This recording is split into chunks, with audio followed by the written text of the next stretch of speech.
Popstar Benny. I just jumped off the porch with Dirty Glove Bastard. I won't stop. I can't stop. Alright, today we got Popstar Benny jumping off the porch with us today. Yo. It's popping. What's going on with your game? Just kicking it. What's the word? Nothing much, man. It's a pleasure to have you on the porch with us today for sure. Thank you. No doubt. So tell me, how do you feel 2021 went for you as a year, man? I feel like 2021 was pretty cool. I definitely feel like all my efforts from the previous year was catching up. Everything starting to click. So yeah, I'm fucking with it. That's real. A lot of big placements too. Congratulations on that Rod Wave placement. Thank you. So how was that, man, overall? Just a lot back in with Rod. And it was cool. It was pretty cool for sure. Cause he's definitely superstar level now, but we've been locked in since his earlier mixtape. So just the fact that he can work with pretty much any producer in the game and he still let me send through beats, I just appreciate it. No, that's real. Y'all got a lot of stuff in the cut, man. Hope we see the light of day on some of it, man. Yeah, yes sir. So what do you feel the lessons you learned last year you applying this year to 2022? Definitely just to let the process take its time, because everything kind of unfolds as it needs to. So just instead of trying to rush things into place, just like I said, just keeping cool and focusing on the main goal in the meantime. That's real. So what part of Atlanta are you from? I'm from right outside Atlanta in Cobb County, the Mableton, Austell area. What shorty say that's not Atlanta? Yeah. Yeah, according to Shorty, yeah. It's not Atlanta. I'm from right outside Atlanta. Yeah. Nah, man, you came up in the city for sure. Yeah. So how would you describe your come up in Atlanta? I describe it as pretty cool. It definitely took us a little second, because I was freshman at Georgia State 2013. That's when I feel I was getting my little entryway into the mix, because I had DJed a little bit of events, but then I was starting to go out to different shows and stuff for the first time, stuff that Awful was throwing around the city, shows like that. But definitely, just meeting folks and that kind of coming up since then, 2014, 2013. That's real. Yeah. How would you describe the era of the city back then? Man, it was just a crazy underground moment for real. Yeah. Just real, DIY shows and shit. There's a whole bunch of, every other weekend, it was either a house show or maybe a low-key venue show, or maybe, actually at Masquerade or something. It was just some group or, thing in the city is always throwing something. So it was just just getting to experience everything firsthand. No, for real. Yeah. So what made you want to dive into the scene firsthand? Really just being a fan of it from afar, because definitely 2011, 2012, I was just on the internet heavy, Tumblr, Twitter, SoundCloud heavy, so I was seeing some of the waves happening and stuff, getting hip to Ethereal, Awful, Cardi, Father, and all them, and just seeing it from the outside, I was oh, it looks cool. So definitely when I was at Georgia State, downtown, actually able to get out and about to the events and shit, I was definitely trying to pull up. No, that's real. Yeah. So when would you say you jumped off the porch? Probably 2013, 2014. Yeah, definitely when I started, because I was at Georgia State and then starting to get into that little underground scene, and it was a point, I think, after my freshman year, where I was starting to get a little bit more opportunities and stuff, and starting to take the art a bit more serious than school. So I was definitely my transition point, going into my sophomore year. That's real. What was you studying at Georgia State? I was a film student. Word? Yeah, I was a film Swear student. to God. Yeah, I was gonna be a cinematographer originally, and just Slick was gonna start doing music videos, but then transitioning to shooting movies and shit. That's cool. So you shot a couple vids out here and shit. Yeah. Did you finish school? Nah. Nah, like I said, I was getting into the, what was that? I was getting into the mix of things my sophomore year. So that kind of was getting my attention a bit more. Cause I was because in my mind I was okay, if I'm getting some of these opportunities and stuff now, the opportunities and stuff might not always be here, but like I know for a fact, like I can like re-enroll at Georgia State. Yeah. So like I was like, let me just like lock in on this time. So That's yeah, I definitely real. like, yeah, kind of stopped showing up to class around like second semester, sophomore year. For sure. So what were some of the opportunities you were receiving that was like, you know what, fuck school? It was a couple different things. Like through the internet, I was locked in with my homie Marvel Alexander. He was up in New Jersey, but then he was originally in New Jersey, but then he was like getting mixes in like California and shit, like linking up with Soul Election and a couple other people. So like he was already alley-ooping me like just different cover art opportunities and stuff. But I think like it was one time in spring where he was telling me I think he was finna go on tour with like somebody in Soul Election who was like popping around that time, and like just like the facet of like potentially, you know, working within that, you know, I was like, let me just like lock in. So yeah, that was definitely like one of the things that like sparked it. That's cool. So what would you say is the biggest life lesson you learned coming up? Not to rush anything, that everything like takes its time. Like sometimes like you think you're ready for something, but it's like life will hold it back until like you completely understand it. No, that's real. You're gonna repeat that cycle till you learn that lesson. Literally, literally. Real rap. So when would you say you started producing music? I started producing in 2007. Yeah, I think I was like 7th grade. Yeah. So you picked up FL Studios in 7th grade? Yeah. Walk it down, walk the story down, gang. All right, so huge Soulja Boy fan. You know, Word. shout out Soulja. Goddamn. Yeah, I was just seeing all his videos and stuff, seeing like that he was making his beats on his computer. And then, you know, I just like looked up what the program was, and then like as soon as I downloaded it, like one of the stock drum kits from like that version of FL had like all the crank that sounds. So like as soon as you download it, you're like clicking, you're like, oh, this is that one, this is that one, this is that one. So like it naturally like, you know, the first beat you make, you know, is like slick on some crank that shit. So it's like you already like, okay, I see the potential for it. And then like, yeah, I just kept messing with it That's until I good. got like decent. So when did you notice the turning point in your production? Like what was the big turning point? Was like, I think like the first one was like maybe 2 years in. I had woke up like in the middle of the night and like Adult Swim was on and it was playing Inuyasha, and like I had heard the ending theme and I was like, yeah, that sounds crazy. So I like looked it up, downloaded it, sampled it, and like just made a crazy beat from it. And then from there I was like, okay, I leveled up a little bit. But then like I really feel like in 2017, like that's when I started figuring out production a good bit more, because I was like cooking up around Sensei ATL and my homie Marcus Dominic, and like just getting the like sauce from them. You know, I was like started like I said, just figuring out how to like get better. And then from there, I feel like that's like my current sound, just like evolved from that. that's real, that's real. I was getting ready to ask you that. How would you describe your sound necessarily? Because a lot of people always call it always some different shit, right? Yeah. Like we hear the wizard shit, we hear the fairy tale shit. So how would you, Benny, describe your sound?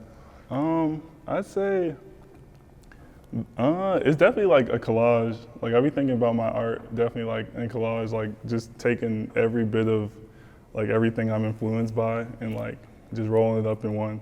But I definitely feel like the base of it is kind of like video gamey stuff, because like the stuff that I fuck with from like Zaytoven and like Metro Boomin and like Mexico Dro, it's all like, it has like the like hard trap drums, but like I feel like it's kind of like cinematic or like video game, just soundtrack like you know, like backdrops. So yeah, that's definitely the way I be thinking about it. Like the bass, just hard drums, but then like definitely like video game soundtrack, just like yeah, soundtrack shit. Well, that shit is so fire too. You know what I'm saying? Like it's appeasing as fuck. Yeah, I remember appreciate it. like I told you when we met like a couple years back, Track Train, right? Yeah. I used to run your Track Train like it was a fucking mixtape. Like I That's used to hard. listen to the beats and shit. So talk about the Track Train era.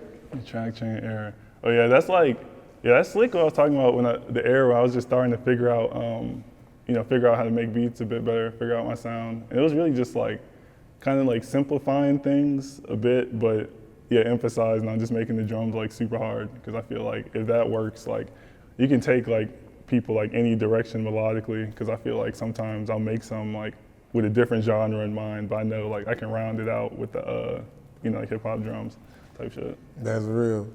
So who would you list as some of your musical influences? Top 5, I had to say Toro y Moi, Passion Pit, Kanye, Pharrell, and Slick Tyler the Creator. Yeah, I'll put him up there too. There's some diversity in there. Yeah. What do you feel like each of those influences bring to your creation and your production? I feel like each of them kind of like have elements of like my central idea where like they'll all like they might do like something like super duper pretty or super duper dark, but like still just like rounded out with like some super hard drums. I think like that's what I got from all of them. Well, now Toro and Passion Pit, that's like a little bit more of the alt side indie stuff, but it's still like super synthy, and I feel like it overlaps with some of the like electronic influence. But then, like I said, like Pharrell, he might have like some crazy piano chords, but like just rounded out with some hard drums that make it not. Kanye might have like anything and just round it out with some hard drums. Tyler, I feel like everybody kind of got that same like school of thought where it's like, if it's hip hop enough, it's still gonna rock type shit. No, that's real. I completely agree with you. So you got a distinct eye for talent as well, bro. So talk about some of the artists you collaborate with, like fellow guest member right here on the stage with us, Tony Shhnow, man. Yeah. Definitely, I've been locked in with Tony for a hot second. I think since like 2016, 2017. Been locked in, of course, BEAR1BOSS for a second. But it's really just, honestly, like all the folks I'd be locked in with, it's just like if I'm a fan of their music, I'll just want to add to it, pretty much type shit. That's real. Yeah, that's pretty much. How would you describe the chemistry when working with those guys, including Mikey Margilla right here? Shout out gang.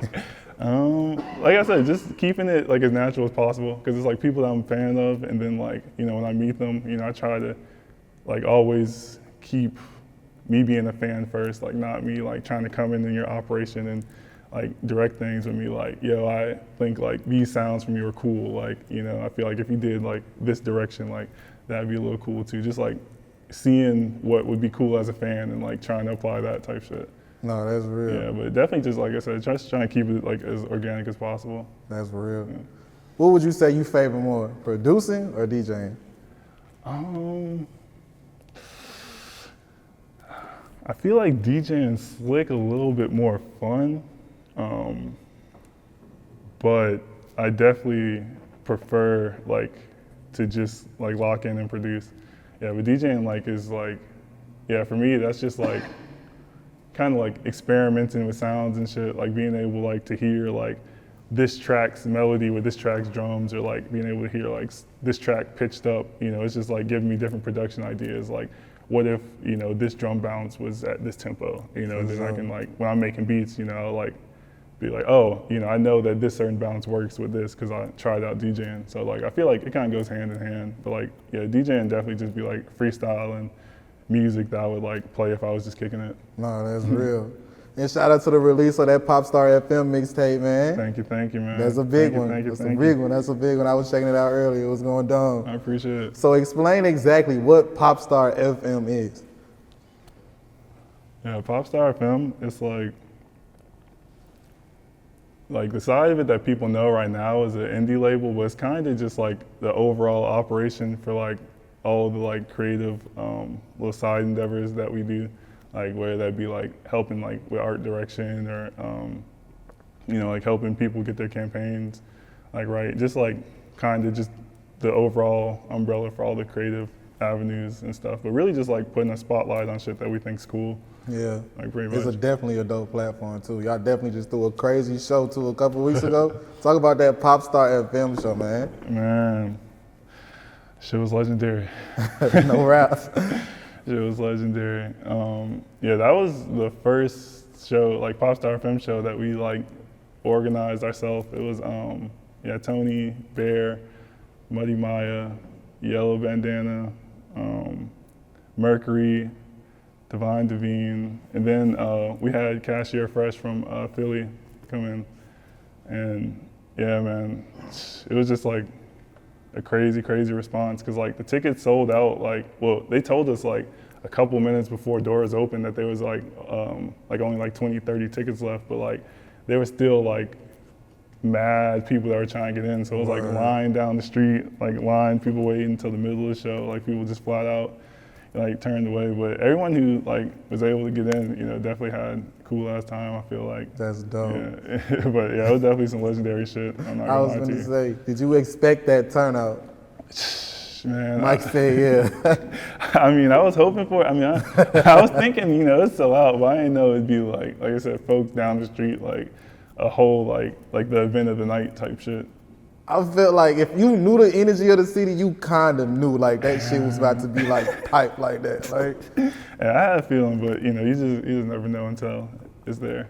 for sure. So when the next one? I mean, we're trying to organize a whole other thing from a show, you know, but hopefully that comes up soon. Oh, But if okay, not, okay, you know, that's- definitely yeah. springtime Okay. show, but another event in mind too. For real.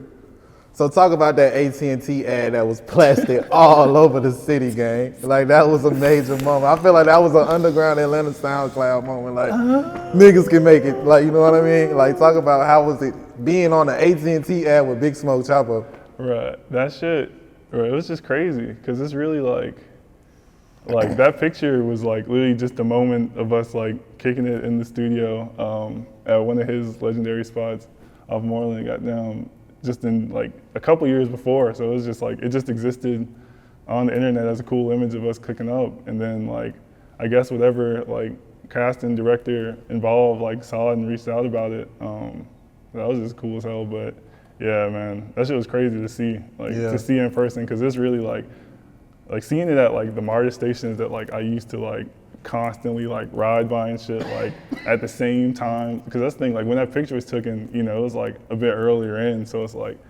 things were like moving a little bit, but like I just like wasn't sure, so I felt like it was some full circle shit to like, you know, see it a couple years later, like, you know, all of those efforts from around then like got you like this type shit. That's real. So another thing I want to ask you about, right? Mm-hmm. You and BEAR1BOSS dynamic duo. Yes, sir. How did you two come together? Man, that was just some universe shit for real, because like I was a fan of his for like a good like year and a half, 2 years before like I linked up with him, but it was really just like for whatever reason, like out the blue, like me and ZD had just like started linking up to like just start cooking beats for like 2 weeks. It was like October 2020, and then like in the middle of that month, he was like, yo, I got a session with this dude if you want to send over some of those beats that we've been cooking up type shit.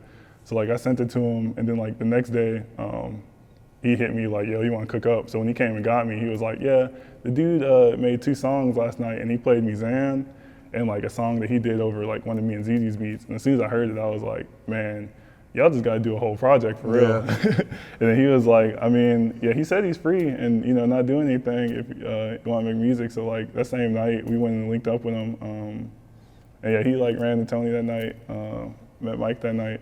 But yeah, we had made like 4 more songs. So then like in the first 2 days of knowing him, you know, it's like 6 songs. And then we just kept it going those next 2 weeks and got like 24 songs, and then dropped that as the American Sweetheart. And then after that, we was like, yeah, we might as well just like keep working. Yeah, that's real. How would you describe your chemistry when working with him? Like I said, it's really that fan aspect coming into play, because it's like, you know, like I said, I had been aware of his music for a hot second. So like me actually getting to work with him, it's like, you know, here's all the things like that I fuck with, like as a fan type shit, and you know, just like applying it to the operation. No, that's real. How does it make you feel to know that y'all been putting in work for over a year and now he's growing to new heights? It feels amazing to see, man. Yeah. Like just on some like, I mean, it feels cool because like I said, like just applying that fan aspect, you know, of like knowing, okay, you know, like I see like him in this particular light. So it's like, what can I do to help like make everybody else realize that? So like the fact that's starting to click, it's like, okay, cool. That's real. Like, just to see where you at now, you know what I'm saying? Like, to see everybody else come up around you, like Tony Shhnow, getting ready to go on tour for the first time. Like, how does that make you feel, you know what I'm saying? Like, you know, the folks around you is starting to prosper and getting their light and getting the shit they deserve. Hey, man, it's beautiful, man. It's beautiful. Because like I said, it's really just like the beauty of like just seeing the process through. Because, you know, it's like I said, we've been at it for like a hot second. So, you know, like earlier in you know, you can kind of like feel discouraged, but like I said, starting to see the fruits of it, like, okay, all those efforts and times that we was going hard and like felt like no one was noticing, like that's the reason that the attention is coming out type shit. For sure. How would you describe the new sound of Atlanta currently?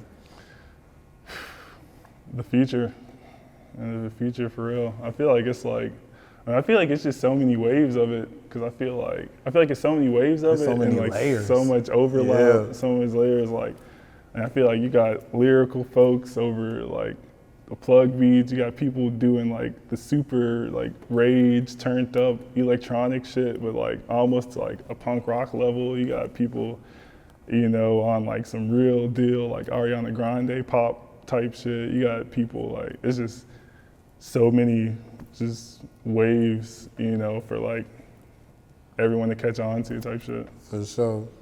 How does it make you feel to know that you everybody's favorite blunt review on Twitter right now? Everybody want to get their blunt review about Benny right now. Bro, that shit is hilarious. That's just really hilarious. Because it's like, I really started doing it just like on some, you know, just on like some kind of like head ass like joke type shit, you know, like with like every time I rolled a blunt, you know, like I gave it like a good score type shit. Like, you know, it's my blunt, of course I'm gonna think it's decent type shit, but like just after doing that like 2 or 3 times, like folks like just started like mentioning me in it. So then, you know, I would just like get the timeline involved, just be like, hey everybody, like submit your votes, because you know, I'm not just gonna, you know, go to every single one. So I'm like, you know, it's just some little, yeah, just That's fun real. type shit. So what's next for Popstar Benny? We got the Rod Wave placements. We got Tony Shhnow finna go on tour. We got BEAR1BOSS doing Trippie Redd features. We got the Popstar FM shit. We got the Popstar FM shows. What's next for Popstar Benny? World domination. Let's go. No rap. Yeah, that's it. Just taking over the world, man. Oh, just trying you to- dead ass. Yeah, I'm yeah. like, Like, clearly, it's like this is cool, but like I'm just trying to like make it as major as possible, like the biggest deal. Real spill. Yeah. Any last words and shout outs? Man, shout out the whole Atlanta. I appreciate y'all so much. Goddamn, so much. Shout out everybody doing everything positive. Last words. Keep it going. I'm proud of y'all. Yeah. Straight up. Popstar Benny, man, we appreciate having you on the Porch, gang. Thank you. Gang. I won't stop.